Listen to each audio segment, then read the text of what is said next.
am Nicole Khalil, your host of the This Is Woman's Work podcast. And like you, I wear a lot of hats.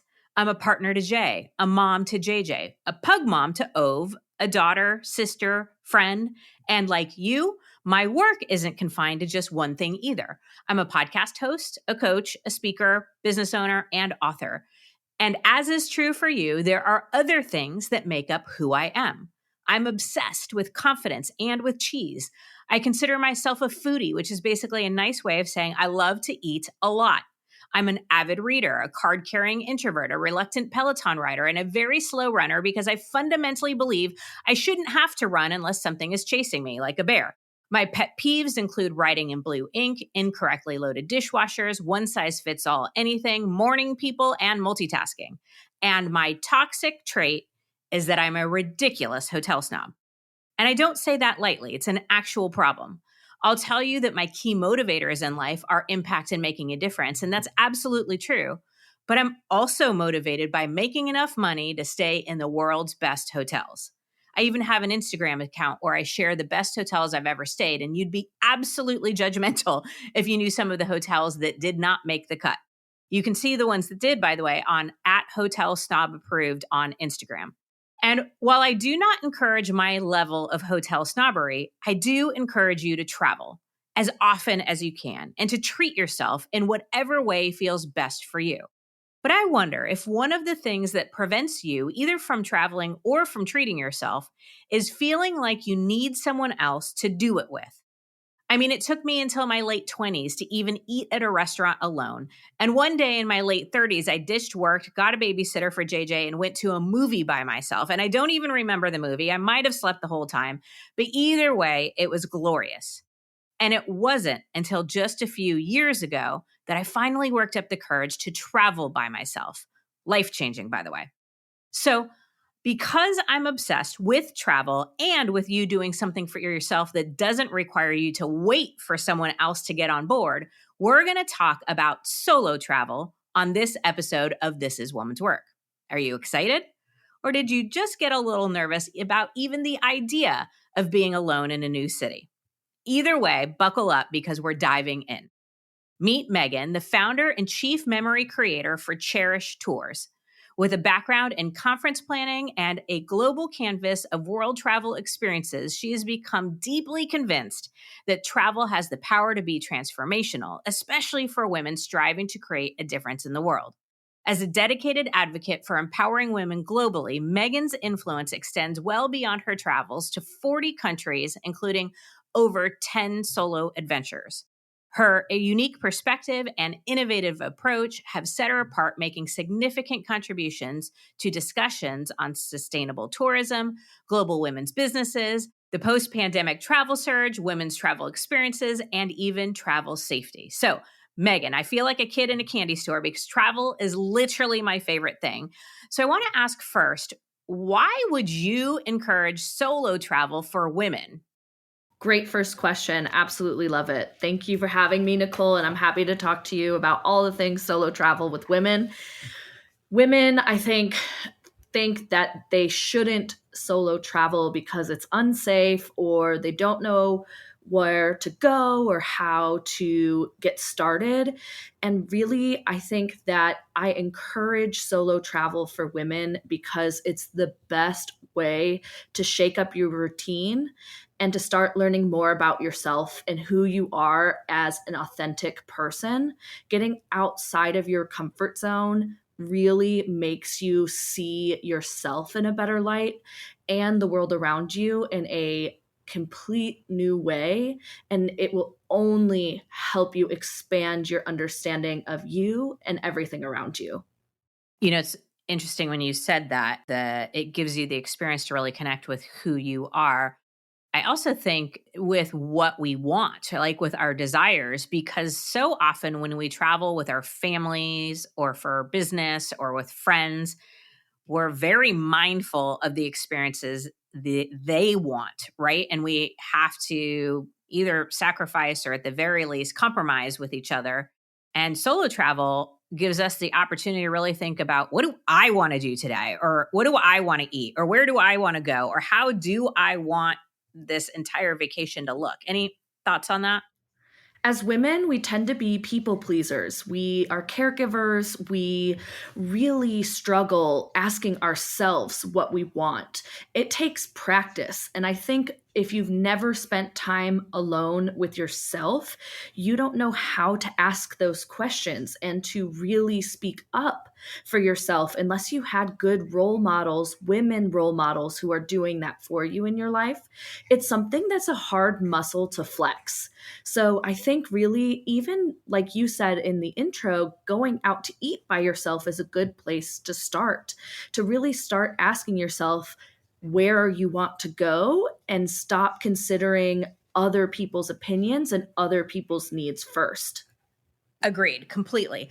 So you said one of the things, and that was top of mind for me, that maybe gets in the way of solo travel for women is this misconception that it's unsafe. I think it's really a combination of that and that it's uncomfortable. We're not used to it. And as you said, practice is the way to get used to it.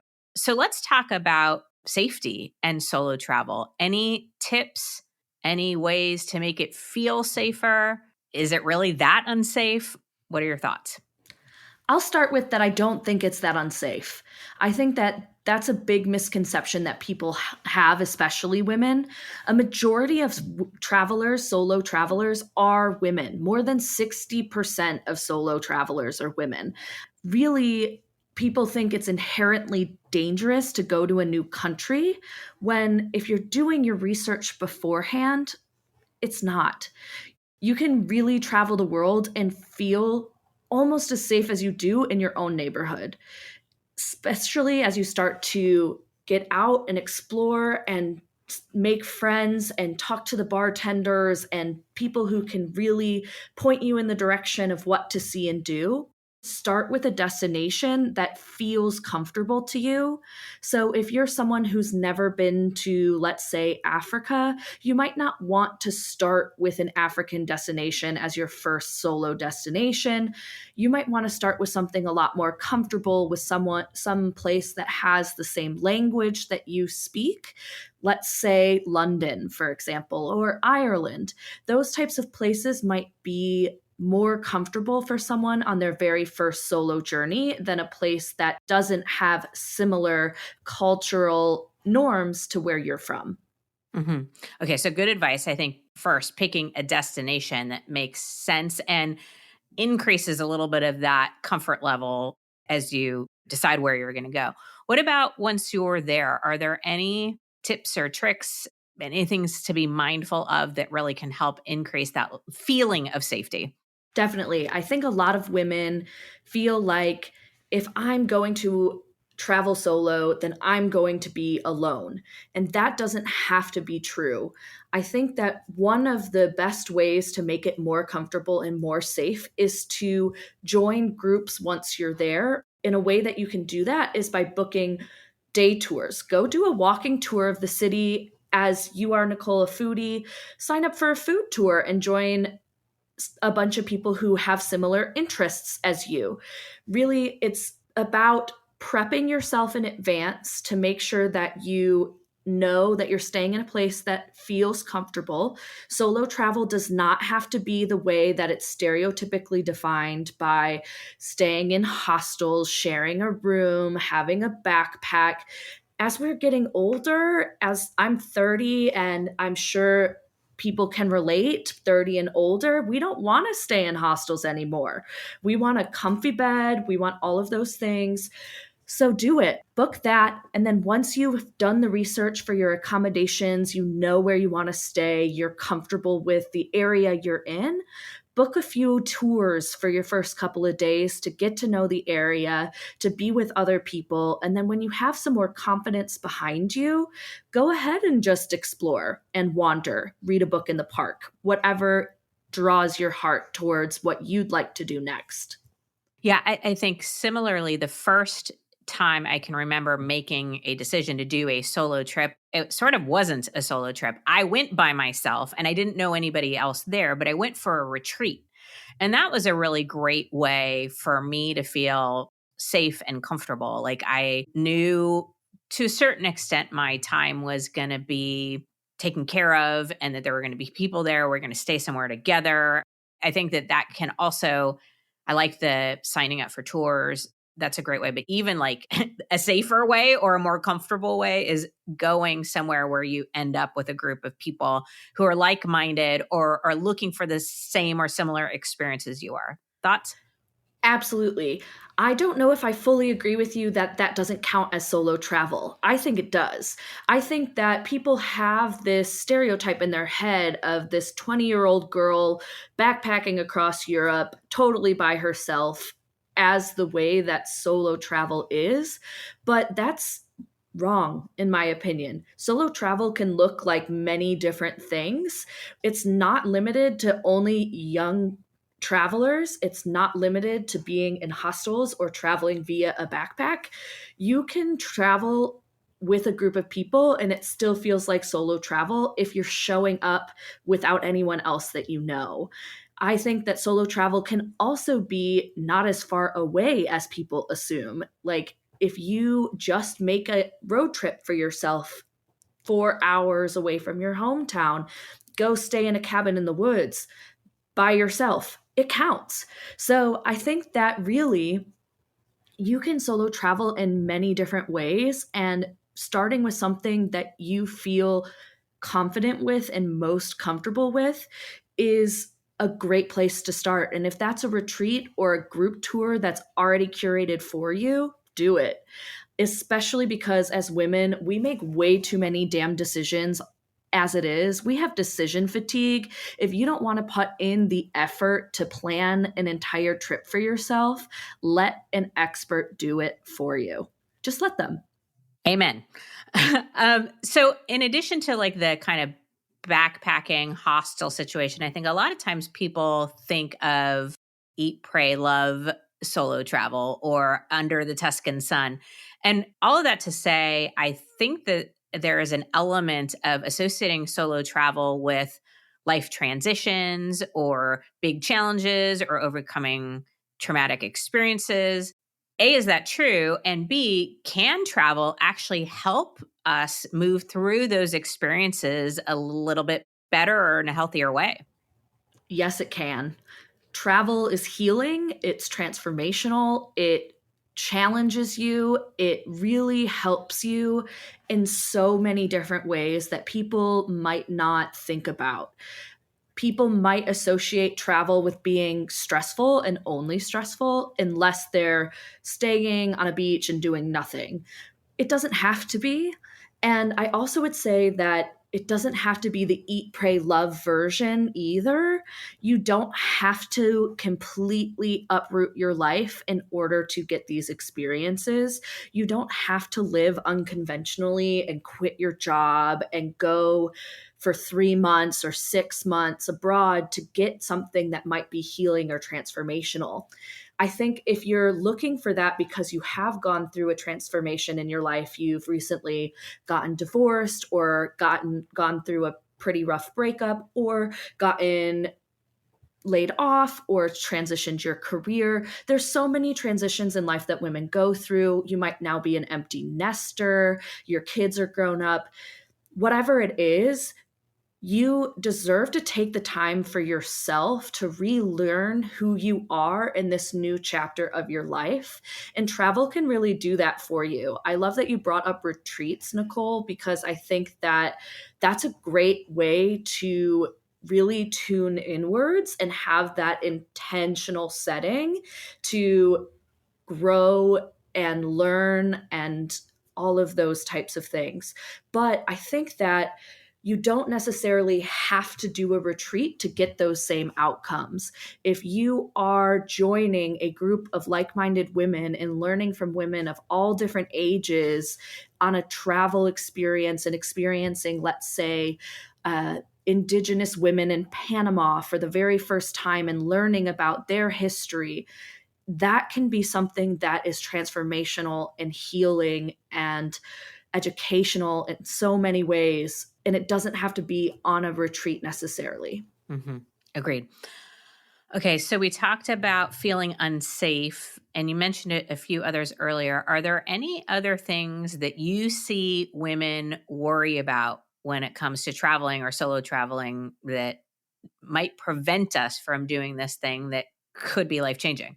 One of the things that is a misconception that prevents women from traveling sometimes, especially solo, is this idea that you're not supposed to trust locals or trust strangers and that they're going to be dangerous, especially for women.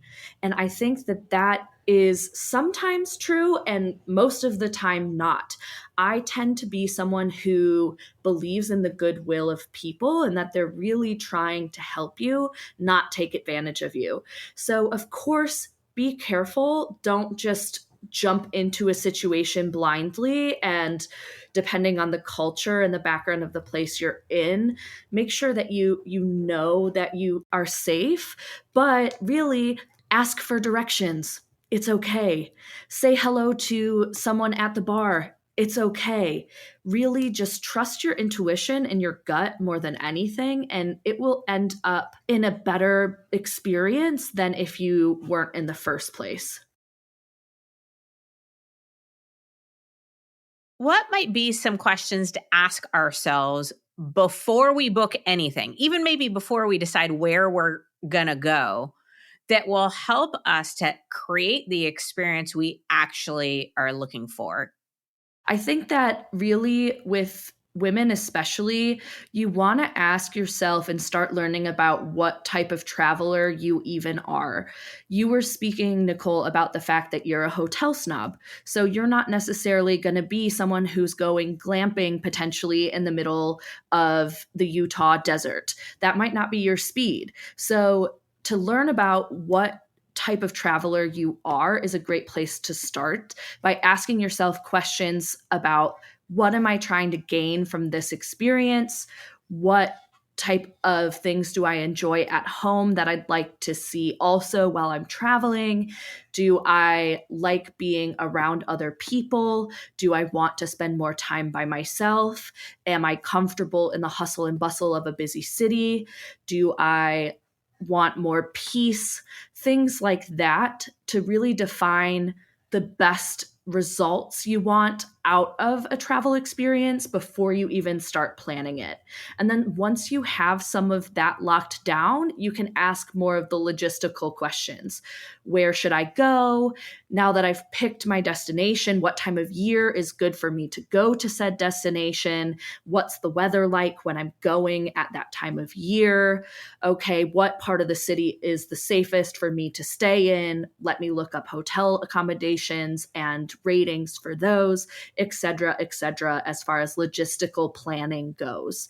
But I really think that you should start with what is my goal out of this travel experience and what do I want from going there? Yeah. No, I think that that's very well said and great questions because we do all like to travel differently. And just given what stage of life we're in or what's going on in our worlds, even that might evolve. So, one thing that's always true is I love a nice hotel, right? So, that's going to be across the board something that I'm going to think about. But sometimes I'm looking for peace and quiet and like recharge the batteries, and that's going to be a very different trip than, I'm looking to make connection. I'm looking to work on myself and better myself. I'm looking to brainstorm or what have you. I mean, it just completely changes the destination. But I think that's such an important place to start because if you don't ask yourself that, you might go on a trip that sounds wonderful, that you might love at some point in your life, but you might end up coming back feeling drained or unfulfilled, or that you didn't get whatever it was that you were looking for. So it's just so important, I think, to start there. Then my next question, which your team had actually sent to me, and I just thought it was a really good one that I don't know that I've really thought about, which is how do we make mindful travel choices to support other women, whether that's female-owned businesses or women in communities, as we, venture out as women? Are there any things that we could be thinking about to positively impact the women of the places we're going? One of the things that Cherish focuses on is this. That's something that I take pride in our business is that our tours are not only curated towards women travelers, but They also support women in business in the places that we travel to. We partner with local tour guides that are women. We stay at accommodations that are typically boutique style accommodations that are family owned, locally owned, women owned, etc. And those are choices that you can integrate into your own travel plans as well. If you don't feel confident doing that research and finding those things, you can go on a tour like one of Cherish's, and you know that the money you're spending on travel is going to support women. However, even if you're someone who, let's say, loves cruising or loves all inclusive resorts, it doesn't exclude you from being someone who can support women in the destinations that you're going to. You can still look up excursions that might not be directly through the cruise line or through the all inclusive resort and find local women who are providing really intimate experiences that are more authentic to the place that you're in. And that's one way that you could support women, even though you're not necessarily staying on a local level per se. However, you can also use, of course, in the day of technology, AI and the internet for help. Go to ChatGPT and ask ChatGPT, I'm going to Rome. What woman owned businesses are in Rome? Will it give you the list of every woman owned business that exists in Rome? No, but it will give you a good starting place. And then also, Google now has that tag that has a purple heart that says identifies as woman owned. So on Google Maps, you can check out different places and see just from their profile if they're women owned. Is that, again, all inclusive of all of the women owned businesses? No, but again, an amazing place to start and a really easy way to start making some transitions from just going to something that's, you know, the closest by or whatever, to going towards women owned places and women businesses that you can support. Another great way that I want to make sure to include is talk to local women. Once you've gone to the first woman owned shop, they typically are more than willing to help you. And women love to support women. So ask that owner if she knows let's say you're at a wine bar and you're trying to find a chocolate shop. Just as an example, ask the wine shop if she knows any that are women owned. I'm sure she does. And ask the concierge at your hotel. And if your hotel doesn't have a concierge, that's okay too. Ask the front desk, ask somebody. I'm sure they know at least one woman owned business in the area. Yeah, absolutely. Lots of creative ways to do it. I think maybe more importantly for me was just having that be top of mind, right? Having that be a goal on the journey. So I want to talk a little bit about another barrier that I'm just assuming we all in some form or fashion face, which is budget. And I think, sometimes we think in order to do a trip, we need to have a lot of dollars, or we start sort of mentally tallying how much everything will cost, the flight and the rental car and and we just, any tips about thinking about money and travel, how to create a good budget, or even how to maybe save some dollars? I have a travel savings fund myself. And even though I'm someone who owns a travel company, I'm literally calling in from home right now. I am not a nomad. I'm not always traveling.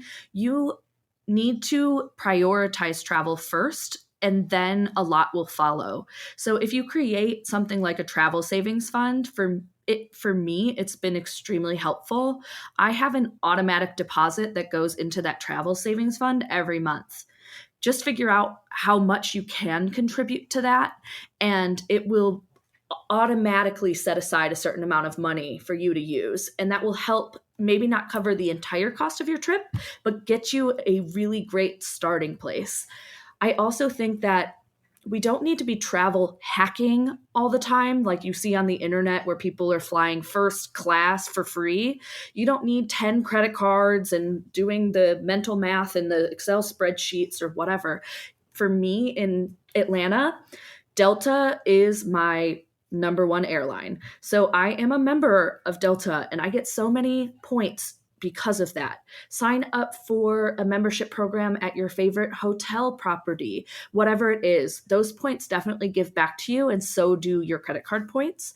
And then I would also say that yes, travel can be expensive, but the United States is a actually pretty expensive country to live in, and our dollar is stronger than a lot of other places in the world. So you can research different places that will probably cost you a lot less once you get there than what you're thinking. The most expensive part of your trip most of the time is your flight. So if you can get your flight booked and paid for, then once you get to, let's say, Lisbon in Portugal, or even all the way across the world going to somewhere in Asia like Thailand or Bali, it's extremely affordable once you're on the ground.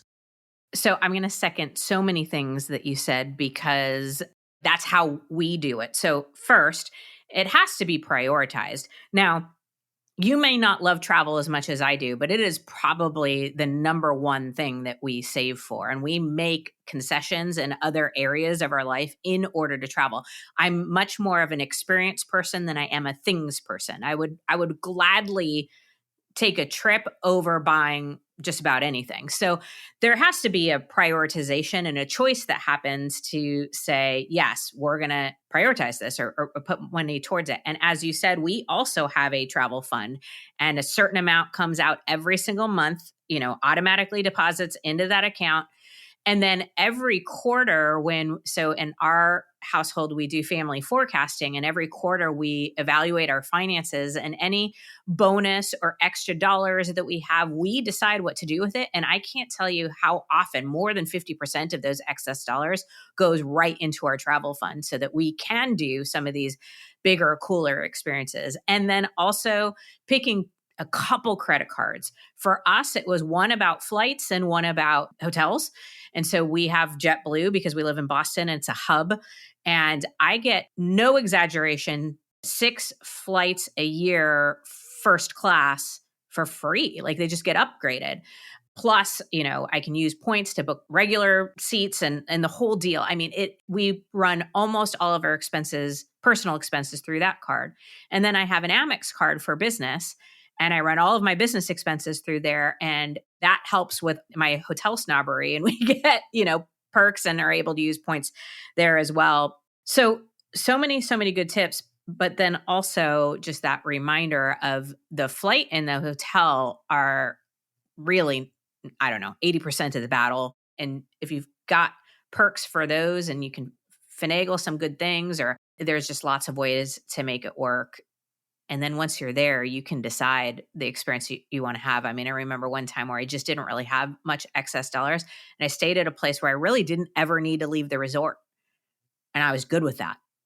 Okay. Based on your experience, my last question, based on your experience, are there any specific destinations or experiences that you think are particularly great or empowering for women? Like, if you're like, hey, if in doubt, here are 3 places you could go. I'll start with what I think is the safest places for people who are just getting started in solo travel, or for women who really want to be in places that are extremely safe for women, extremely safe for you to explore on your own. Check out Scandinavia. Go to Norway, go to Finland, go to Sweden, go to Denmark. Check out one of the Nordic countries, go to Iceland. One of those places is going to extremely empower you as a solo traveler and make you feel really safe. Then I will say, if you want a little bit more of a challenge and you want something that is going to absolutely change your life, go to India. India will totally change your life. The culture there is, in my opinion, beautiful in all of the ways that are extremely different from United States culture and things that are here. It will show you that there's joy even when you don't have a lot. And there's so many colors and delicious food and everything in India. And then my last recommendation, I would say, is to go to somewhere in Central America. I'm biased. I personally love Panama and Costa Rica, both really great places to see the outdoors, get immersed in nature, and then learn a lot from local women and truly pause on your life, because the way that they move through the world is just slower than what we're used to, and it's refreshing. Mm-hmm. Great list. All places on my bucket list. So thank you for that. I have to tell people where to find and follow you and Cherish Tours. So the website is gocherishtours.com. And if you use the promo code TIWW travel, you can get $100 off your experience. And you can also follow Go Cherish Tours on Instagram and Facebook as well. Megan, thank you so much for your tips and tricks and for encouraging us to get out there and see the world. Absolutely. Thank you for having me. My pleasure. Okay. Friend, if you've made it this far into the episode, I think it's safe to say that you are at least thinking about solo travel. And if Megan hasn't convinced you yet, let me add this. If I, a certified introvert and recovering overthinker, can do it, so can you. Trust me, the world isn't as scary as you might think, and solo travel isn't just for the adventurers with backpacks and hiking boots. It's for the rest of us too. The ones who prefer room service, pool service, spa service, and debating about whether or not you even need to leave the hotel. Yes, solo travel is for us too. Because here's the real magic. Solo travel is about giving yourself permission to be with you, to be your own best company. And let's be honest, it's also about eating whatever you want without anyone else stealing your fries, which is a win-win, right? So before I go, I encourage you to plan a solo adventure. It doesn't have to be a week in Bali, but if it is, I want to meet you there. It could be a day trip, a weekend getaway, or even just a dinner at a nice restaurant. And if you're still nervous, remember that if things go sideways, you'll at least come home with an epic story.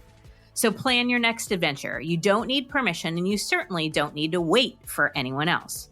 The world is waiting for you to show up. And sometimes we also just need a break. And all of that is woman's work.